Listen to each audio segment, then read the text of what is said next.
Hello, everyone, and welcome back to the Future is Bilingual podcast. Today, I'm bringing you an interview with a bilingual parent, someone who was raised bilingual. So I can't wait to pick her brain about both sides of that issue. Suzy, why don't you introduce yourself? Hi everyone, my name is Suzy. I'm an ESL instructor. For those of you who don't know what an ESL instructor is, I teach English as a second language to immigrants and refugees. But I'm also a poet and I write about everything, but lately I've been writing about being multilingual and multicultural.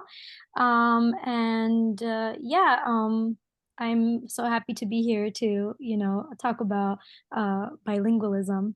Yes, and thank you for bringing up those 2 points. We have that in common. I also teach ESL, and I love poetry. I've written very small amounts, so I don't call myself a poet. But I do love to read it and listen to it. And one of my favorite podcasts is called Poetry Unbound. It's amazing. If you haven't heard it, I'll put it in the show notes for everyone. More good podcasts. So great. Tell us maybe about where you grew up, where you were born, what it was like growing up bilingual. Sure. I was actually born in Armenia, and but my family moved to the United States when I was just 2 years old. So I Oh, really don't even have any like sort of memories of like growing up in Armenia. mm, But my parents primarily spoke Armenian at home. mhm. They were learning English as a second language, so Yeah. they spoke Armenian with us at home. My sisters and I, of course, we would code switch in Armenian and English. I grew up speaking both languages. I feel like Mhm. I am fluent in both. Yeah. Um, yeah, so Are you from Eastern or Western Armenia? I just had I to. I was born in a city called Bangladesh. Oh, Yeah, and that interesting. I didn't know there was a city called Bangladesh. it's like a little town. Yeah, I was born there. And yeah, but I've actually never been back. Oh, wow. I want to go and take my kids because I want them to be surrounded by the culture and 100%. Yeah. everything. But It's a I have, different experience. yeah, yeah, Wow. Yeah, you definitely need to go then. And yes. how old are your little ones? My son is gonna turn 5 next week, and then I have a 1.5-year-old daughter. Oh, great. So Those are fun ages. yeah. So you just grew up immersed completely in Armenian. That was the language of the household, I'm assuming. What other spaces did you use Armenian in? Or was it solely with your parents in the house or out and about with your parents?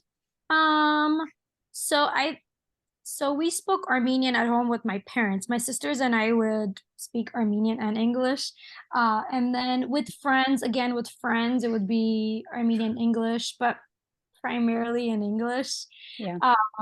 And then That's a good point, though. I think a lot of parents, people listening to the podcast are raising bilingual kids, and then they take their children speaking English, let's say for English dominant country or whatever dominant language, as a sign of I've failed. But no, that's just the natural way. Like kids know what is the dominant language where Mhm. they're, if they're going to school, it's very clear to them. And like they realize that. And so they will kind of go more towards that language. And it's not that we failed as parents, right? Like you're saying now, you're an adult, you see that you're perfectly fluent, you're bilingual in both. And it's just what kids do. So I think that's an important message for us because some of us perfectionistic parents were like, my kid should always speak this language to me. And then they don't. And we feel like it's a failure on our part.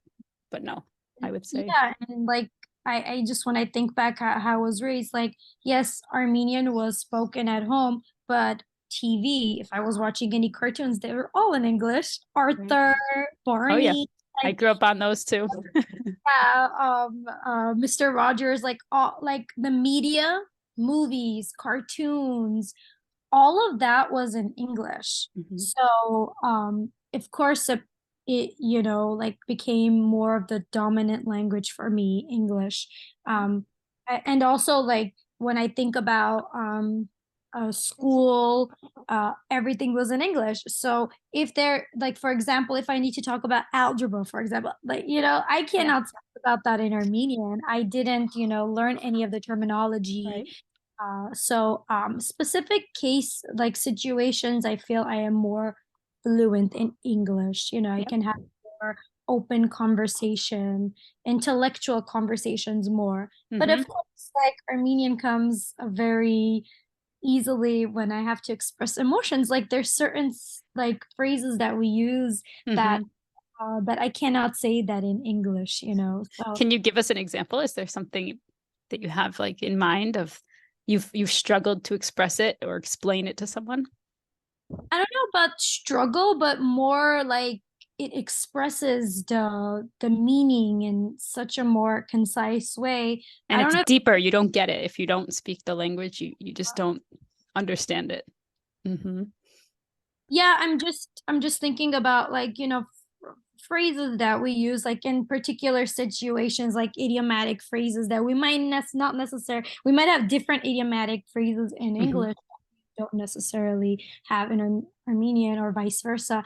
But Right. like when you want to express to your child, like, I love you so much, like, you know, in English, you'll be like, I love you so much. But in Armenian, we have this phrase and it says, "Savatanam," and that means like, let me take your pain away. But it doesn't mean Oh, literally, let me take your pain away. It means like, I love you so much. right. Savatanam. I want everything to be easy and good for you. And it's like this really deep expression of how much you love them. And yeah, parents have said that if I could be the one to be in pain, I would take that from you. Right. When your Yeah. kid is sick, you want to be sick for them. Wow. Yeah, that is very deep. And like you can translate it literally, you can explain it, but yeah, it's not hitting me the same way it hits you or someone who's grown up with that language, right? Yeah. Wow, that is so, yeah, like your son who's listening, right? Oh, Yeah. yeah, my mommy says that to me, right? And I feel how much she loves me when she says that. That's really beautiful. Did you learn any other languages? Because in growing up in the US, we have to study at least 2 years usually in high school. So actually I had French class in middle school, Mm-hmm. but honestly, like my French was really like it was just basic, so basic, and I probably didn't remember much. And Mm. then in high school, yes, I did. I took 4 years of Spanish. Oh, Uh, great. so I have like I can say very basic things in Spanish, and I spoke it pretty like very basic elementary, like where I'm from, Mm-hmm. my like basic information that I can get. And then in college, I majored in linguistics. Mm-hmm. So part of my program was that I had to study two languages. So I chose Russian and French. Mm-hmm. And Did you I already have knowledge of Russian? Because I know a lot of Armenians, depending on where you're from, which is why I asked, they do know some Russian. Actually, my sister's boyfriend is a spoiler. He's Armenian, and so like I've got a small taste of the culture just through him. If he'll cook dishes for us or tell uh, us certain things. Yeah, in my family, my parents never spoke Russian to us, so Mhm. I didn't grow up speaking Russian, but I did know vocabulary because the Armenian language, just like any other language, is influenced by other languages, and so we use a lot of vocabulary that Interesting. Russian. So when I was studying Russian in college, I was like, oh wow, this is actually a Russian word. So what's the Armenian word? Which I Mm. felt like, oh wow, I don't know the actual Armenian word for this. And then I would talk to my parents and I would be like, oh yeah, we do know the Armenian word for this, but we just don't use it. It's not Yeah, common. we say the other one. It's more common. That's so interesting.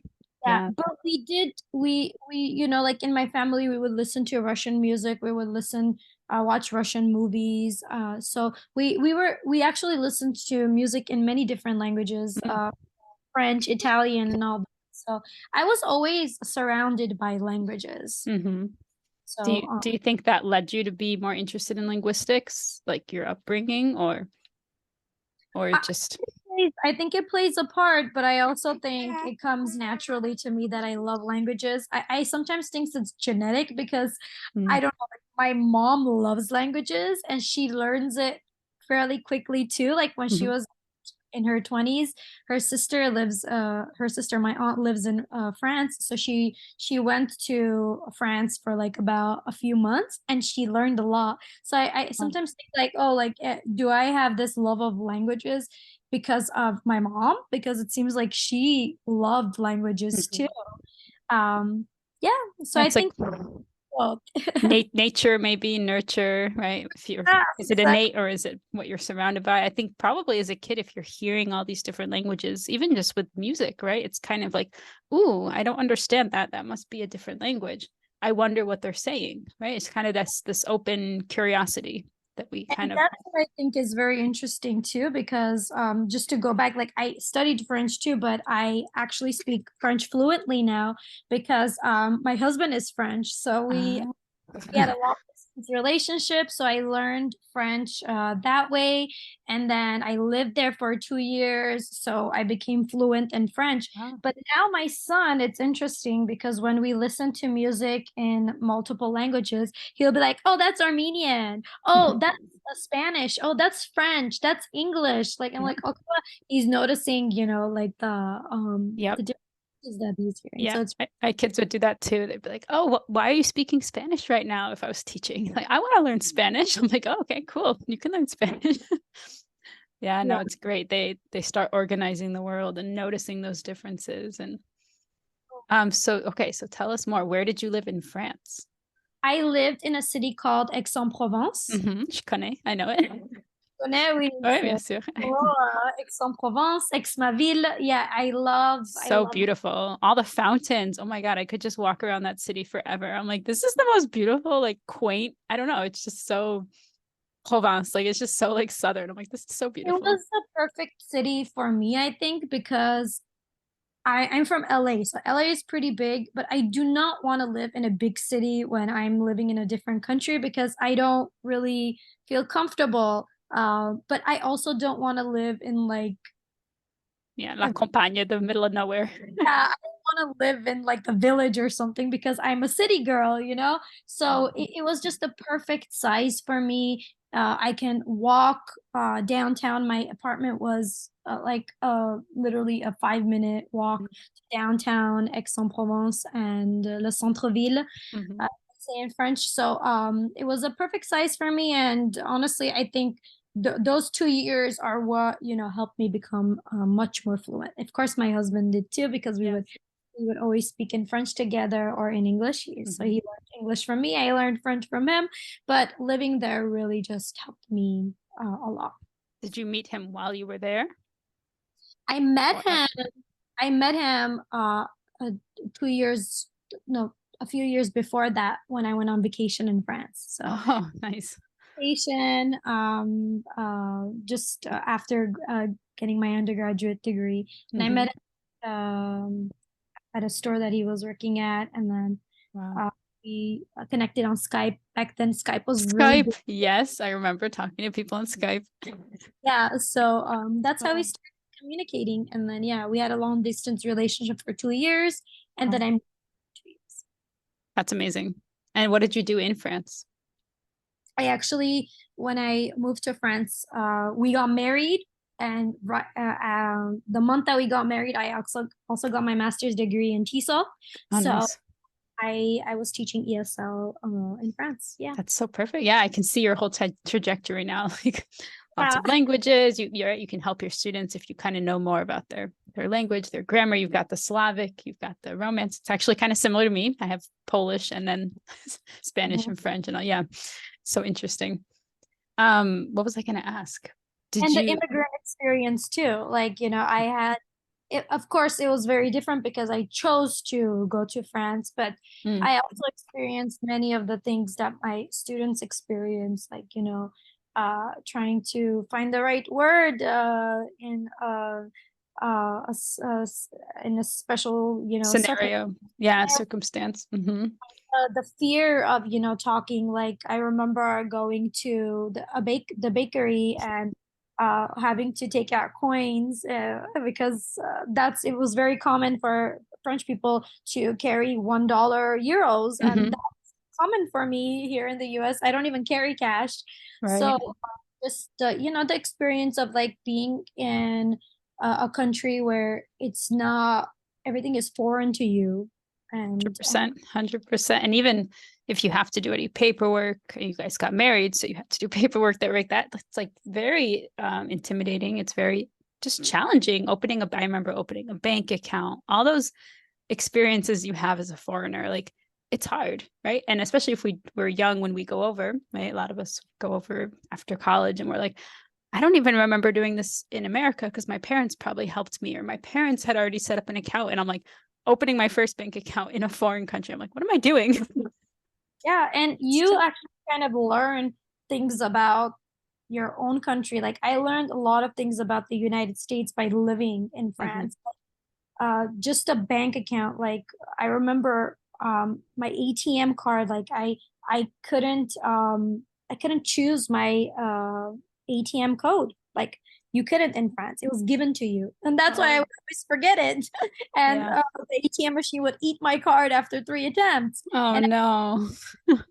actually we can choose it. And I was like, I never even thought about it. I was like, oh yeah, you can choose it. I knew that, but I didn't I didn't think that it was just, the bank probably Mhm. makes that decision for you. And so you just kind of learn about, the system and why things are the way they are. Yeah. Uh, and And you notice have yeah, and you have to be flexible. Like you have to like, okay, this is how they do it here. Like I have to just roll with these punches, like even if this isn't how I would prefer it. Or I know when I teach my students, like I try and think of those difficult situations that I was in, going to a doctor. Like that's hard, like, and it was like had like my app open. I'm like, how do they're like asking what immunizations I have. I'm like, I don't even know how to say these words. Like, I have no idea. So like we're saying words back and forth. Yeah, I mean it's intimidating for sure. So kind of helps us put ourselves in our students' shoes of what do they Mhm. need help with? What are, doing job applications, finding an apartment? Like those are like the common things, at least I do with my, ESL. I think it's pretty common, like the housing, job, what do you need, right? The basics. Mhm. And to be comfortable in that, to practice it in class. Let's pretend we're going into a bank. And what would you say? The other day I was teaching my students how to order at a restaurant, how to make a reservation. Just yesterday we were talking about how to order fast food when you go and order a burger, to go or to hear, like common things that we say in English that we take for granted, that when you're learning a language doesn't come easily. And you know So what? Those speakers are hard to hear on. Like even me, like ordering, I'm like, wait, what did they just ask me? Or like I'm repeating myself. And I mean, I moved to Canada and like doing that in Quebec, I was like, I like speak French so well. I have a master's in French, but it was like I was like scared to like go through the drive-through. I was like, why am I scared about ordering from the drive-through in French? Like, but it's just a different scenario. Like I don't do it a lot in the US, but like we were doing it up there and I was like, why am I so nervous? Like I'm not going to understand them, or they're not going to understand me, or Mhm. whatever. I mean, it's so funny, but like it's so true that these can be intimidating, and it's like, we don't talk about how like hard it is.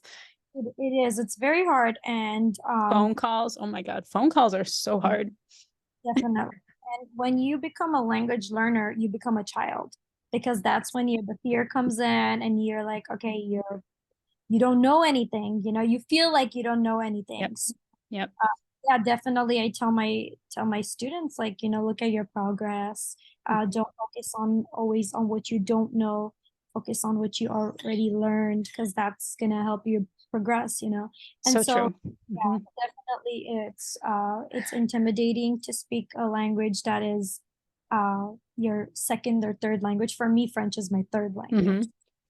Uh, Yeah, and for a lot of our students as well. Like it's, even the term ESL, English as a second language, is so faulty, like at its base, because so many of our students, they were learning English as a third, fourth, right? They're coming to us with much more linguistic baggage than we assume as monolingual America. Like, well, yeah. if you're learning English, it must be your second language. Like, no.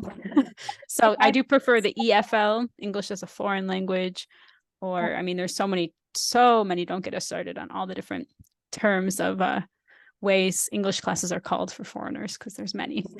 I agree. Many of our, especially my student population is mainly right now, mainly from Armenia, Russia, and the Ukraine. Oh, And most of my students are already bilingual.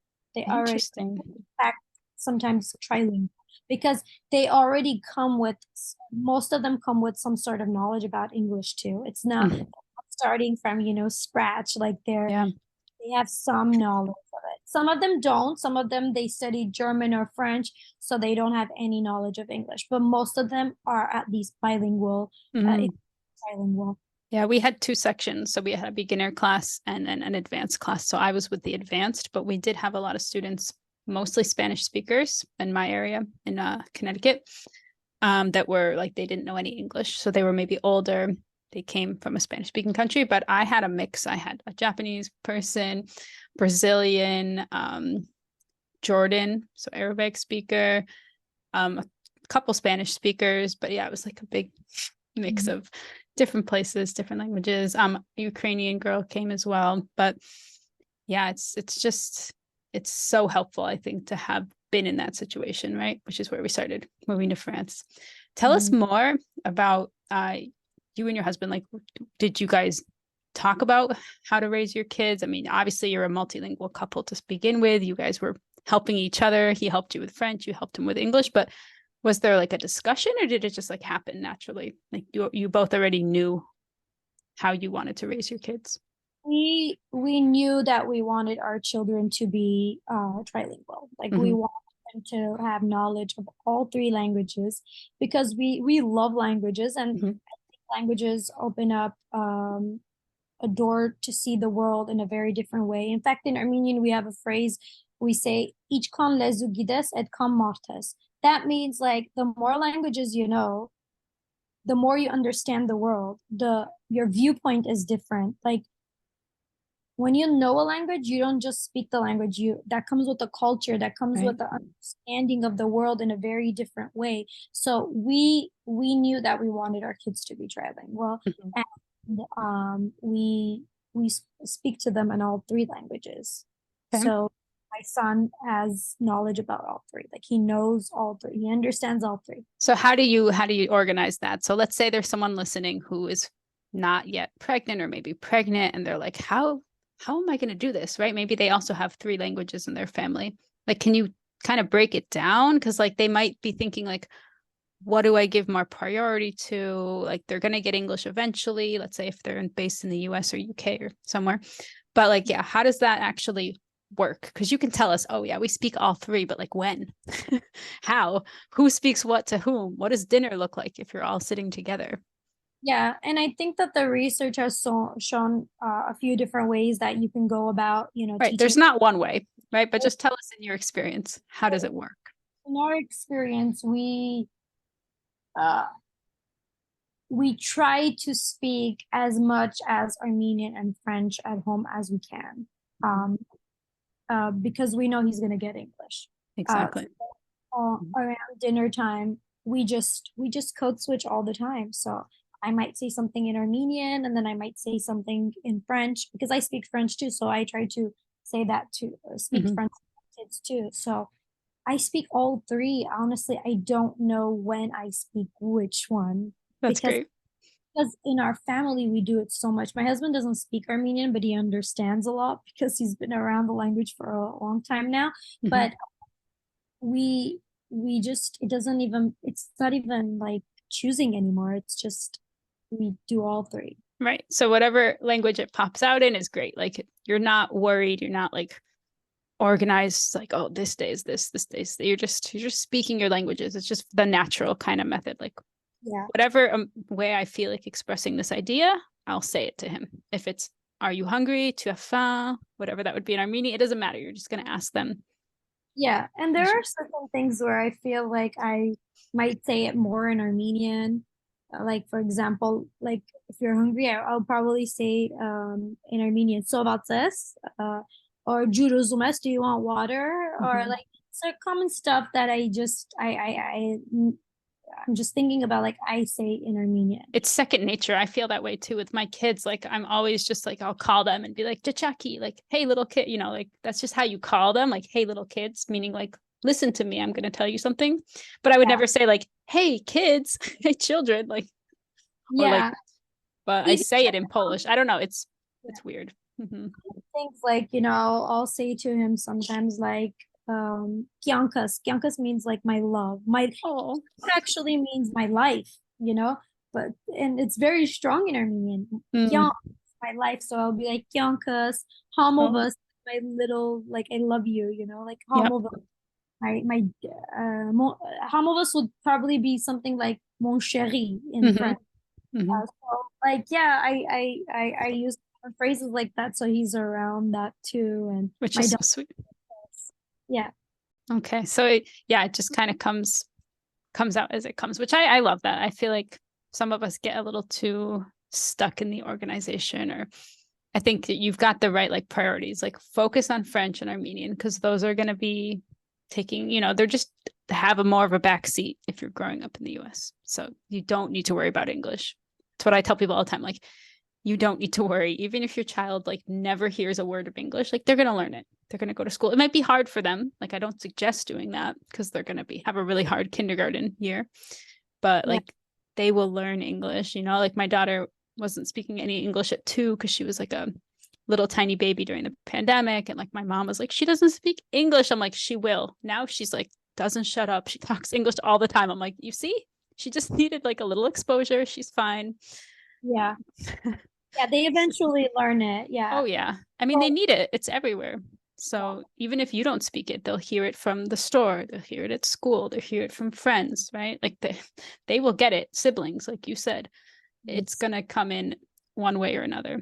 Mhm. What roles do your families play? Do you have your parents nearby? You said your husband's from France, so I don't know if his family's nearby. Do you get to go to France? So yeah, my parents are they live like 8 minutes away from us. So my parents speak in Armenian with my kids, you That's know. great. Mhm. They'll say some stuff in English, but it's primarily in Armenian. So they're getting all of that exposure in Armenian. Yeah, that's gold. And then my husband's side of the family is in France, but whenever my husband does like Facebook Messenger and talks to his mom or his dad, they hear the French, and so they're being exposed to the language through that all the time. And Hmm. sometimes when we put the cartoons, I make an effort to put it in French because I know they're gonna be Right. hearing And I also. know you said you didn't have Armenian cartoons, and yeah, some languages maybe are harder to like find those programs in if you speak a certain dialect or certain language. But yeah, French, I mean, you can easily find that on Netflix. So Yeah, now using, nowadays you can find Armenian too, which when I oh, was I didn't, but there's a lady who does music in Armenian, and there's oh, other TV shows and stuff so that you can put it in Armenian as well. that's And great. Yeah. And if you have any resources, just because I haven't had a guest on talking about Armenia, it would be great to put them in the show notes because you never yeah, know who's learning, who's yeah, learning Armenian or who's curious about hearing it more because it's maybe not a language we've heard, right, as much as French. mhm, So yeah, I would love any resources just to share them, just to have them in the show notes would be and I think amazing. And I'll listen to it. if you love languages, you just want to hear it. It's very fun. Me personally, I love learning languages, no matter what language it is. Same. Just this curiosity, but also the Armenian script is very interesting. Did your parents teach you to read? Did you go to any like Saturday school? I don't know. I know LA has a huge population. That's actually where my sister's boyfriend is from as well.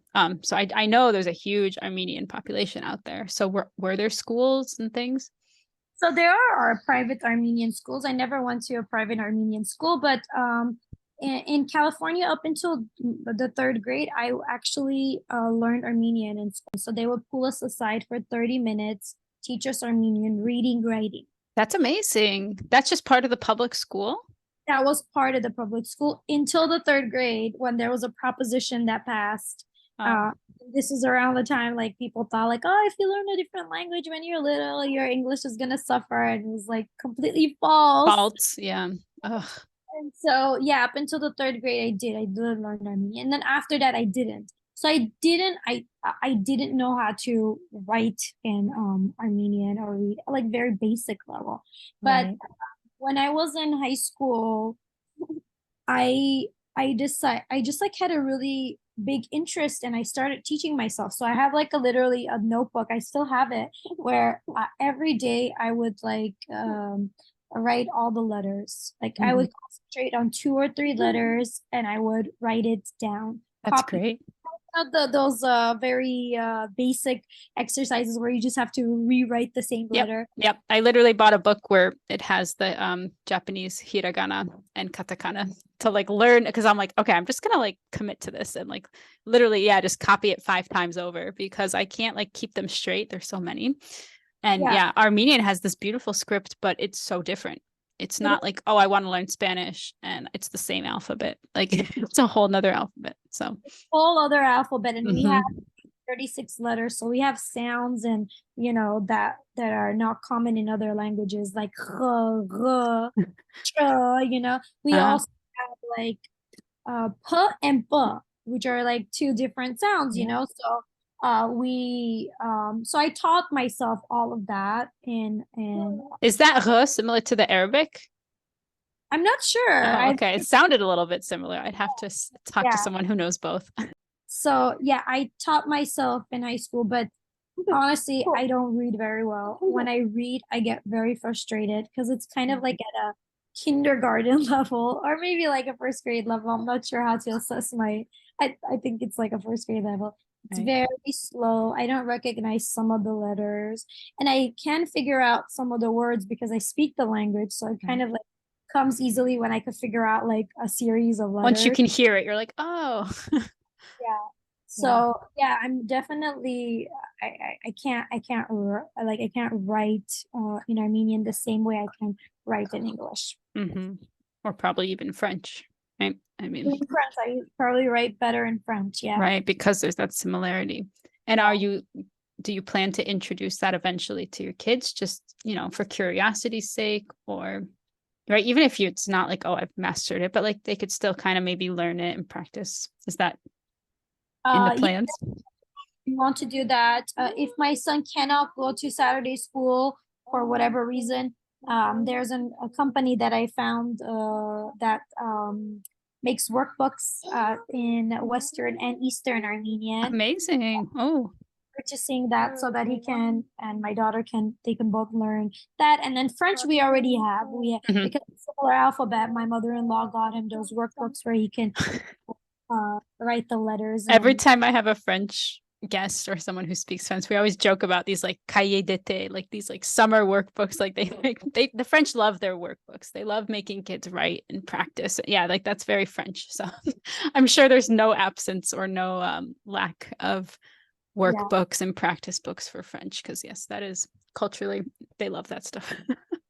And also like my son is enrolled in a dual language program, so he's gonna start actually in the summer. He's in a Spanish English dual language program where he's going to be learning Spanish as well. So we're That's excited. amazing. Yeah, that is so great. And tell me, I know you mentioned these dual language programs, and I was saying I wish we had more of these like out in the East where I live. So tell me about that, because you did say there's a lot of them out in LA. Maybe because it's such a big city, maybe because it's so international. Yeah, it's more and more common to have like we have our different districts. LAUST has more Spanish in certain areas, Armenian, Chinese, Japanese. The school that he's gonna go to is in a different city, it's a different district. So they have multiple languages too. They have French, they have Italian, they have Spanish, they have Armenian, I believe they have Korean and Japanese. So they have multiple Wow, languages. that's And amazing. it's all a lottery system. Oh, So okay. I yeah, was so gonna ask, wouldn't you want French for him? But it we was. did want French. Yeah, not that not that we don't want Spanish. We love Spanish too, but my Mhm. husband French. We of course wanted him to be in the French dual language program, which we're gonna reapply for next year too. But yeah, the it's a lottery system, and because I work in the city where he's gonna go to school, I had to apply for a permit, so that helps to work in the city too. So Right. not available um as much as I would have liked, Mm. uh, And this uh is free education, right? This this is is like a public, yes, public public school. education, dual language programs until about the fifth grade. That's So amazing. That is yeah. really so amazing. And you know what? Spanish will not hurt because it's very close to French in a way that I think it'll just help kind of bolster his French. Like, oh, look at Yeah. all these similarities. And yeah, I mean, it will That's never hurt. No language will hurt, right? no, language hurts. Yeah, we love all, and we both. My husband is also Spanish as well, so he knows a little bit of Spanish, and I learned, like I said, in high school. So I think it's Great. beautiful. Any language that you learn is beautiful. I wish there were more dual language programs. I wish it was more common when I was growing up. Me too. When I was working in France, I worked in multiple places, but one of the places I worked were different elementary schools, and all the students were learning a different language. Yeah, So, me too. I yeah, even worked in a trilingual school because I was in Bretagne, so Brittany up in the Northwest, and I was in a they had a Breton school, so like that. I don't even know how to say Breton in English, but that Celtic language that is from Brittany. And so the kids, I would enter the school, and this is elementary. They were like 6, 7, 8. They would be like, "Oh, hello, bonjour, des maths." Like des maths is like hello, and they're like, I'm like, oh my god, and like they were the sharpest. They picked English up the quickest. I taught in 8 different elementary schools over the 2 years, and those kids were the sharpest because they were already bilingual with Breton. They had a half day Breton and then half day French, or they switched it. Sometimes French in the morning and Breton in the afternoon, but they picked English up like no big deal because their brains were already so like used to that flexibility, that plasticity. Like, oh, okay, we're adding English. Here we go. Another. It's not talked about as much as how, like, when you grow up bilingual or trilingual, that your brain tends to work a little bit differently in that you are more flexible, and you're also like your critical thinking skills are really high because you're able to see things in multiple different ways. Yeah, and from both sides, right? You can kind of zoom out and see the big picture. Oh, I understand your perspective, but I also understand this perspective. it makes you also aware of differences and more accepting of differences because you are part of these two cultures, and because you grow, like I said, language is really connected to culture. And so when you are learning a language, you're learning the culture as well. Right. You're becoming fluent in that language or not, like you're still learning a lot about the culture as well. So it becomes that it makes you become more empathetic, I feel, that start understanding things from many different perspectives. Yeah. And I think that's kind of the problem with certain ways that we see, like, oh, you should learn a language with an app. Like the apps, they don't really give you a lot of culture unless you're delving more into it. I feel like when we just focus on language, okay, house is casa or maison, like you're not getting the cultural aspect. So yeah, I think there is something to be said about learning a language with a teacher, or at least YouTube videos or something, watching shows where you're getting that cultural aspect. Because if you're just doing grammar and an app for 5 minutes that teaches you just how to conjugate, like you're missing out on like the whole beautiful part of language learning. Like it's not just about replacing the word dog with perro. Like that's great, but that's not right. We need to know, like, well, what's the culture like, beyond just the words. Like, and that takes time. You can't do that in a month or 3 months, like these polyglots, like learn Spanish in 3 months. Like, yeah, but what Spanish, like what have you learned in 3 months? And like, could you really survive in that culture? Do you know about the cultural differences, right? Like it's so much more complex, which is the issue with language learning. Well, language is that way, right? In that it's based on context. So like in a specific context, you might not use that phrase. Like even the way people say hello in French is different. Like people say ça va, like when they like ça va is such a common phrase in French, whereas in English is like you won't just go up to someone and say ça va, like how are you, And if we're talking about even that phrase, like la bise, doing the kiss, right? Like if you're just learning on an app, you don't know about doing the little kiss and like which side do you go to first? How many kisses, like there's different numbers in different parts of France.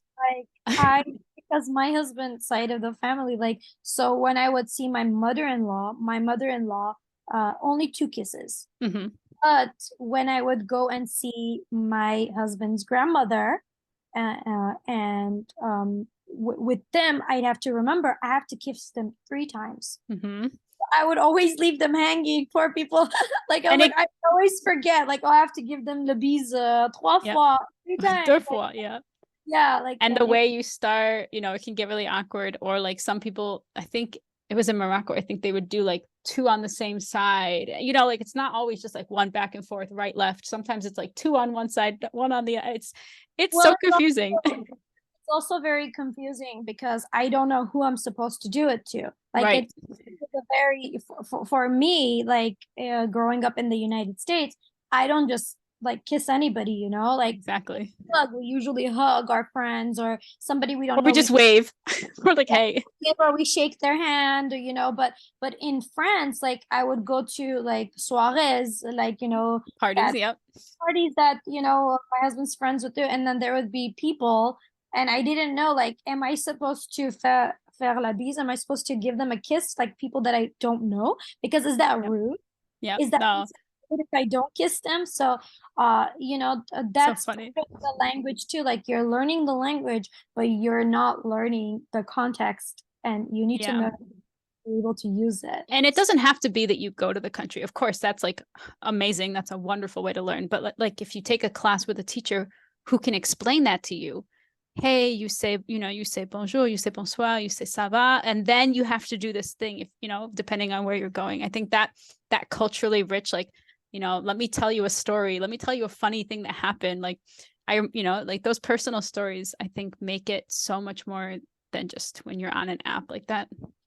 It's just not Like, culturally rich, but yeah, it's not, and like, you know, it that's why when I am teaching ESL, I try to bring really the language that we use mhm. every, you know, like, hey, hi, what's up, Yep. what up, you know, like all those common stuff. Because I remember when I was learning French, I didn't know some of those things. And then because I have family in France, my aunt and my cousins live there. And Mhm. one of my cousins, I remember like the first few times I was chatting with her on Facebook, and she wrote to me cuckoo, and I was like, "What's cuckoo? I've What the never, heck is this cuckoo? Yeah.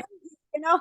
And cuckoo is like just a way to say hi, Hey, you it's just know. a hey. Yeah. Didn't know that, and I feel like you really, when you're learning a language, those things are very important. Just common stuff that everybody says every day. Yeah. Cuckoo is something people say in French all the It time. sounds super cute, I think, as Americans. Like when I first heard that as well, I was like, are you talking to a baby? I was like, why are you saying that to me? Like I'm an adult. But like that's just like normal. Like people say, cuckoo, stuff.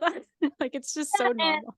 and I think it's really important because in language apps you don't learn hey, hi, you know, all those different ways of saying the same thing. Right. Whereas the teacher, you can learn that. And I remember when I was taking French, we had learned, you know, it was like level 3, I think, which was, you know, pretty advanced already. Mm-hmm. Um, one of the teachers for level 3, she came and she was talking, and I was asking her a question, and she said, "Wet," and I'm like, "What does that mean?" What's And she's wet? like, "You know, what's wet?" And like, wet means we. That's how. Yeah, it's yeah instead of yes. Yeah, Mhm. it's yeah, exactly. And So I said that to my students in English. I told them nope one time, and they were like, "What is nope?" And I was like, "It's just a more slang version of no." You know, like like we oh, don't always say yes and no. We say yeah, yeah, okay, yep, yup, okay, yeah. nope. I always like I teach a very low level. I teach level 1. So whenever I teach those, I try to think of myself when I was in France and how people would say those things differently. And I'm like, they need to know that they're gonna hear yeah, they're gonna hear yup, they're gonna hear yes. Yes, They're sir. I mean, people can vary it in so many ways. Yeah. And the pronunciation, sure. I was going to mention that one thing I like to do with my ESL students is, and that I've seen, you know, I had a professor do this with us in French, and I've seen it on the internet. It's kind of like trendy, but like, you know, there's all those reels or things where it's like, you've studied French your whole life just for them to speak like this. And like same with English, right? Like you've studied it and you think you can come and say like, how are you? And people are like, what's up? And like, you know, like the blending of sounds and like how we actually talk is not clear. You know, I don't say, what are you doing? I say, what you doing? What you up to? And like these expressions and the way that you pronounce it. So I try and work with them because I have the more advanced of like, okay, you can say I will come, but we work with saying like I'll be there, like a more natural way of saying it, because sometimes foreigners, they do just sound, they maybe are translating more from their native tongue, so it doesn't sound as natural, or it's what have you. But those pronunciation things is super important. I think those are so important. And I do the same. There's a website that I use. It's called getyarn.io. And you can go and search a phrase and you'll find it in movies and music and TV shows. And I Oh, show those to them. And I'm like, look, this is, and I give them these examples, like 2 different examples, like, what are you doing? And now listen to this. Listen, what do you hear? And they'll hear like, what you doing? I'm like, that's how we talk. And I right. have that conversation, formal, informal. And do you do this in a text message? Do you do it in a Facebook post? Do you do it on Instagram, TikTok?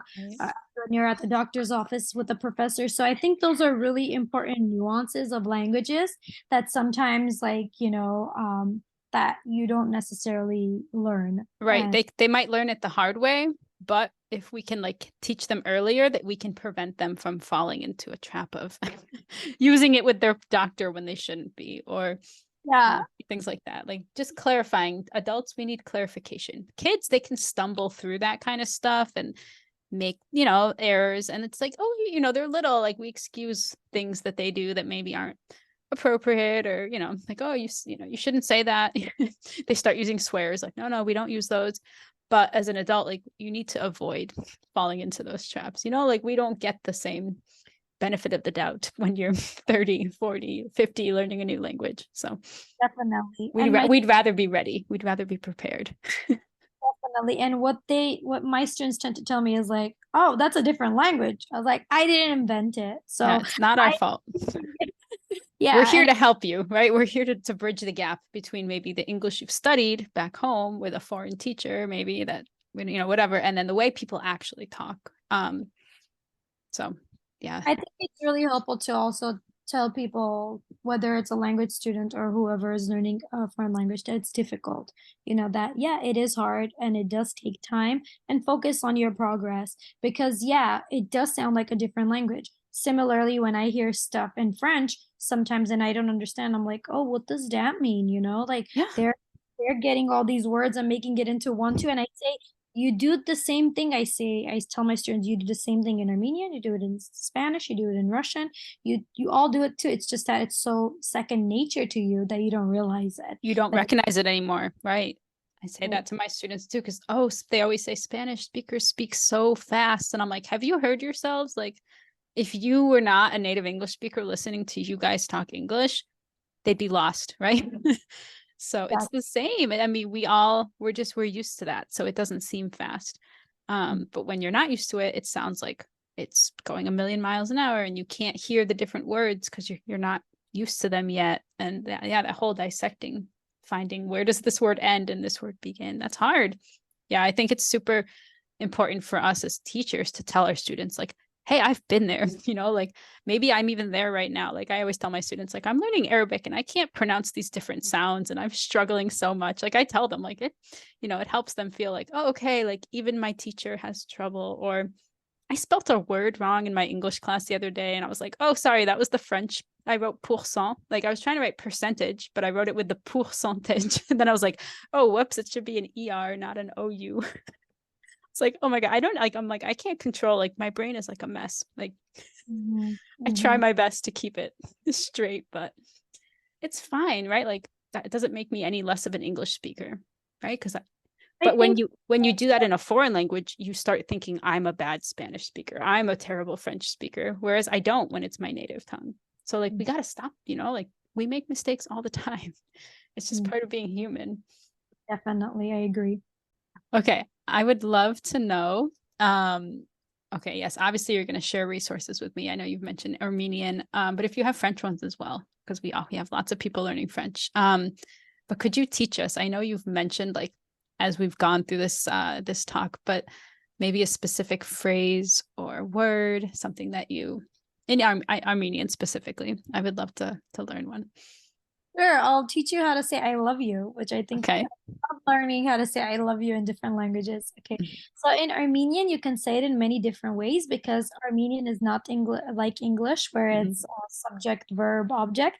Mhm. Armenian, you can switch it around. So Like Russian and Slavic languages. I'll just tell you the most common way. Yes, kes, sirumam. Yes, Kesuruma. Sirumam. That means I love you. Surumam. Kes, sirumam. Oh, that's very. And what are the different parts? Like what is yes? What is Kes? Yes means I. Hmm. Es means you. Siruma means love, and then has the inflection of the I. I doing it. Oh, Yeah, that's great. Thank you. And where can we find you if we want to follow you or get in touch with you? sure. So I have my Instagram account. It's Suzy S Poet, and I share my poetry. But I also have a newsletter.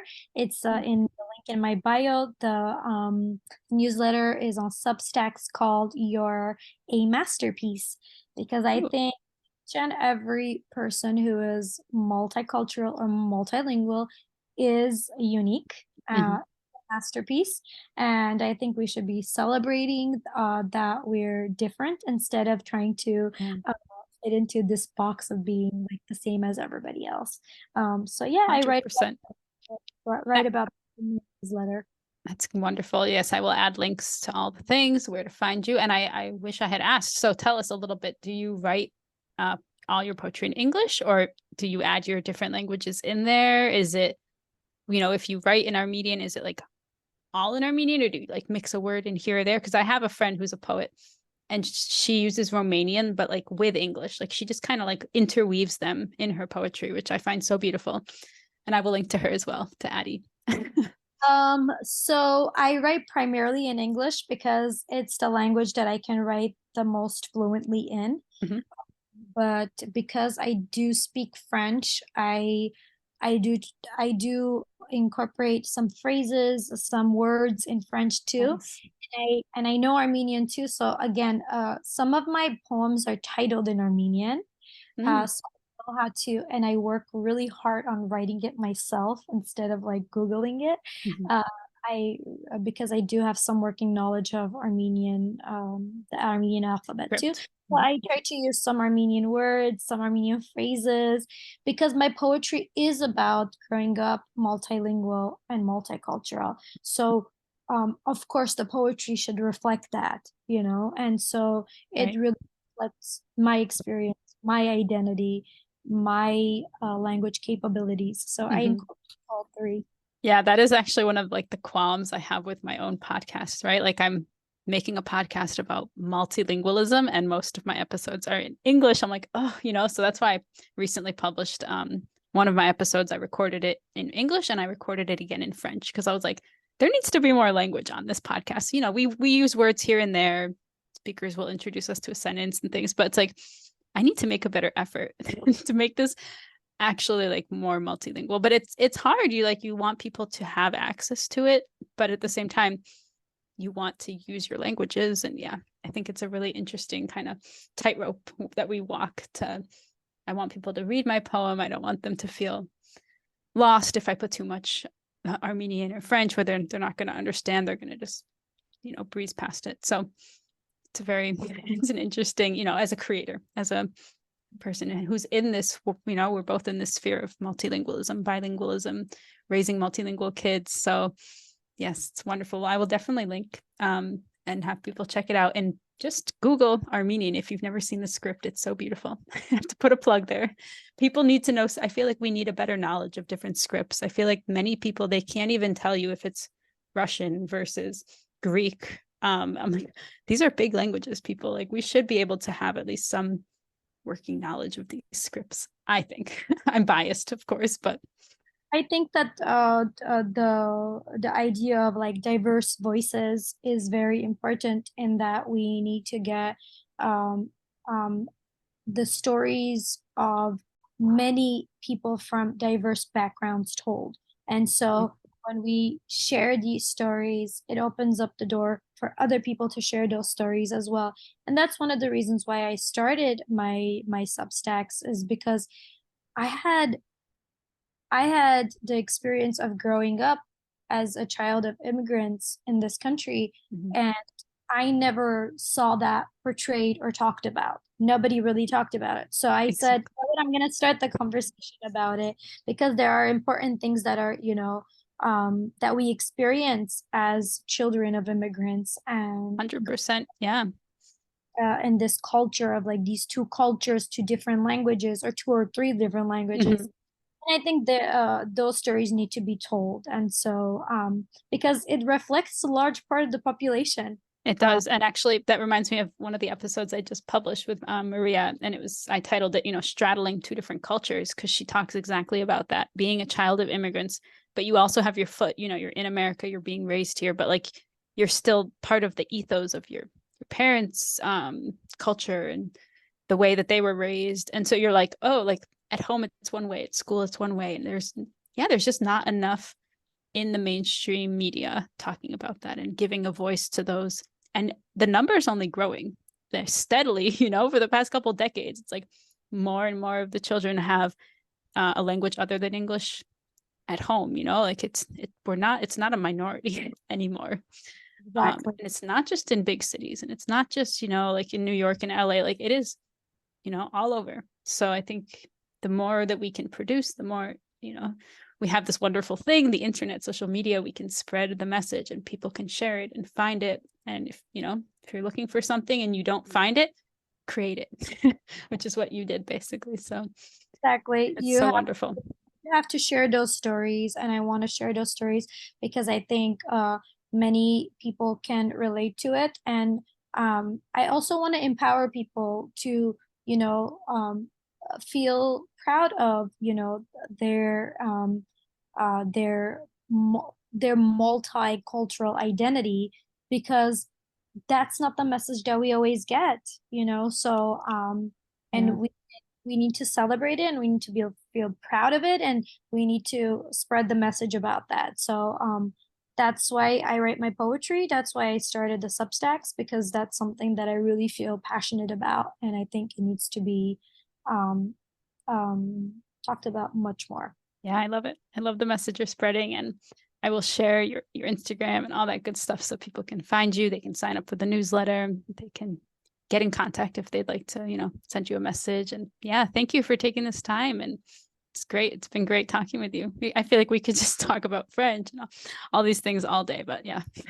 I feel that same way. I feel that this could go on forever, but it's a really fun topic. I think I really did enjoy it, and Mm. thank you for having me as a guest. Of course. And if you do take your kids to Armenia, you go back, now with a family, I would love to have you come back on and tell us about that, because I think that's a whole experience, right? That could be a whole podcast about going back to your motherland and then also taking your kids and what their experience was like, right? So, I mean, if that ever happens, please reach out. I mean, keep in contact anyway, but definitely reach out, because we'd love to have you back on, or how your son's dual language program is going. I always tell my guests, you're always welcome to come back and update us, because this is like a living, breathing experiment we're doing, right, with our kids. It's changing all the time. Yeah, I would love to. Thank you so much. Wonderful. Well, thank you. And yeah, keep in touch. Thank you. Will do. So before we go, how do I say thank you in Armenian? So we actually have two ways that we say thank you. One of them is borrowed from French. We say merci, but the actual way that the actual Armenian word is shnorakalutsyun. It's kind of Yeah, long. that's a mouthful. That you can see why a lot of people say merci. Merci. But we say shanor Mhm. hakalutyun. Shanor hakalutyun. It's a lot. I can see why merci is a little bit more common. Just like thanks, right? Instead of thank you. But wonderful. Well, merci. Yeah, Merci beaucoup. Take care. It was a pleasure talking with you. too. Bye.